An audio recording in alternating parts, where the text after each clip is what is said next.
Hi guys, welcome back to my channel. It's taken me a while to film this video.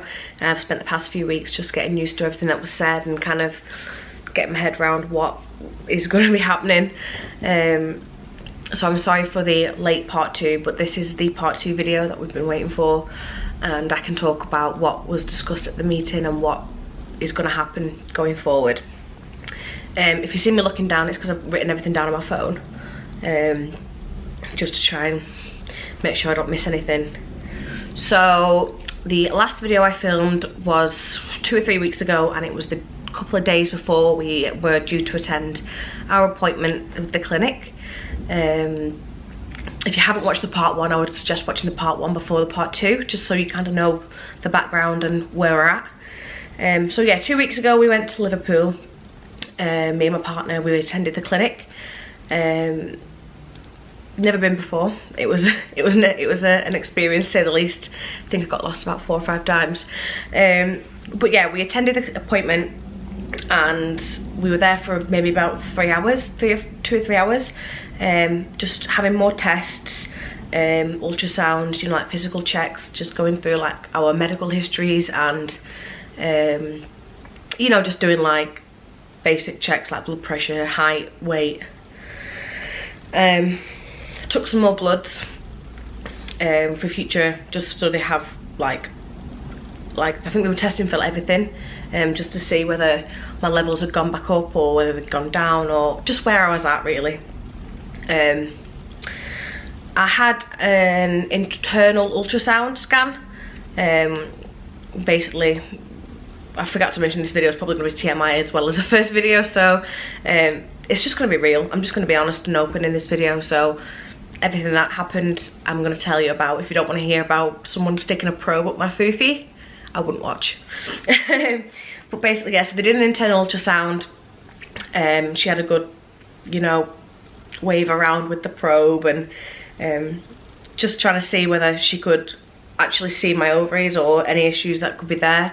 And about 10 minutes later it was over. I believe it's like similar to having a smear test, but I'm too young to have ever had a smear test at the minute, so it was very similar to that. I mean, it wasn't uncomfortable, it was more awkward than uncomfortable, to be honest with you. Having another woman staring right into your foof, it's not the best, most comfortable experience, but we move. So yeah, after that was done, she said that everything looked fine and, you know, that was it. She couldn't see any issues, and she sent me back to go and speak to another nurse. After waiting about half an hour, we spoke to the other nurse, and she basically said to me what was going to happen. So long story short, they cannot treat me yet because clinically I am obese, apparently. So I knew that I was a little bit on the chunky side. Like, I'm not bothered, well, I wasn't bothered about being a little bit on the chunky side. I never in a million years thought I was classed as obese, because you hear the word obese and you think like big girls really, and I never thought of myself as obese, but apparently I am. So that was a hard pill to swallow. Basically them saying, we can't help you yet because you're too fat. Your BMI is too high.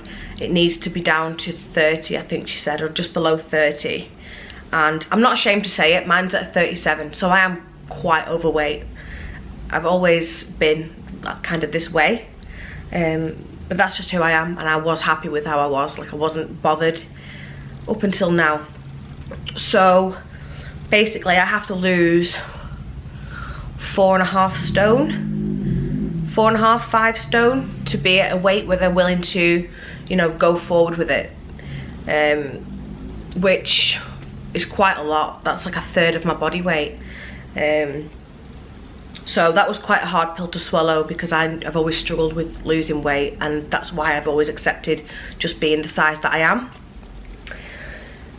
So that, I think, was the hardest part, like thinking to myself, you know, I'm not going to get any help until I've lost the weight, and by the time I've lost the weight, what if it's too late? Like, what if it's too late to have anything done? So that wasn't the best news that I was hoping for. I was hoping for them to say, you know, going forward we will talk to you about these tests and all these different drugs that we can do or give you, but no, it was basically, up until you lose that weight, we can't do anything.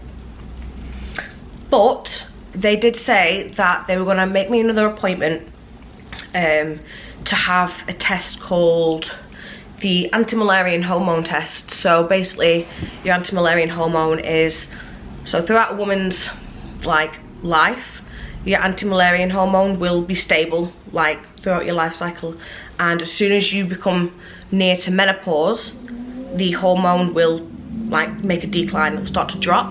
So they wanted to test to see whether mine was still like stable or whether mine had started to decline, because that way they could tell whether it was early menopause, or you know, they could then do another test which tells them roughly how many eggs or how long, more accurately how long I have. So that's basically what they said.